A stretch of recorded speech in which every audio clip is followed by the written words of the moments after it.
Equality की बात क्यों हो रही है? एक बड़ी खूबसूरत बात, अगर आप लोगों ने संविधान पढ़ा है तो आर्टिकल 14 राइट टू इक्वालिटी के बारे में बात करता है और आर्टिकल 19 से आपकी स्वतंत्रता की बातें शुरू हो जाती है कि आपको फंडामेंटल राइट है फ्रीडम का, आप यहां जाए वहां व्यापार करें। बाबा साहेब ये बता गए कि आर्टिकल 14 इक्वालिटी पहले आएगा और स्वतंत्रता बाद में आएगी। स्वतंत्रता से भी ज्यादा कोई चीज जो जरूरी है वो है समानता। इसीलिए बाबा साहेब ने जब कॉन्स्टिट्यूशन लिखा तो आर्टिकल 14 पहले डाला कि इक्वालिटी होना बहुत जरूरी है।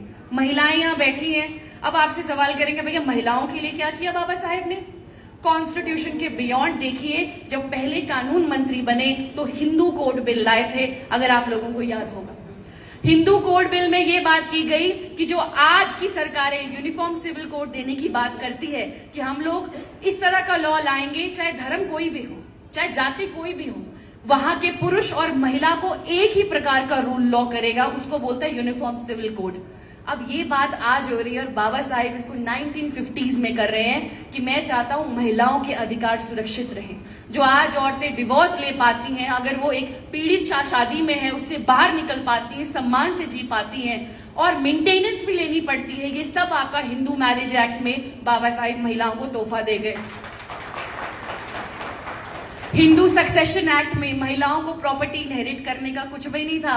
माय डियर लेडीज, हम कुछ भी नहीं है। हम जब शादी करके जाती है तो ससुराल कहता है मायका तुम्हारा, और मायके में लड़की आ जाए तो कहते हैं यहाँ क्या रखा है तुम्हारा, है ना? तो कुछ भी नहीं है। प्रॉपर्टी का जो हक था वो बाबा साहेब दे गए आपके सक्सेशन एक्ट से। कई बार बच्चों का फॉर्म भरते हुए पिता का नाम पूछा जाता है, मोस्टली पिता का नाम, और ये हक भी नहीं थे औरतों को कि वो उनकी नेचुरल गार्डियन बन सके। माइनॉरिटी एंड गार्डियनशिप एक्ट जो कि हिंदू कोड बिल का हिस्सा था, उससे महिलाओं को ये अधिकार मिला कि वो अपने बच्चे की नेचुरल गार्डियन हो सकती है, पिता हो चाहे ना हो। इस प्रकार के अधिकार बाबा साहेब आपको दे गए।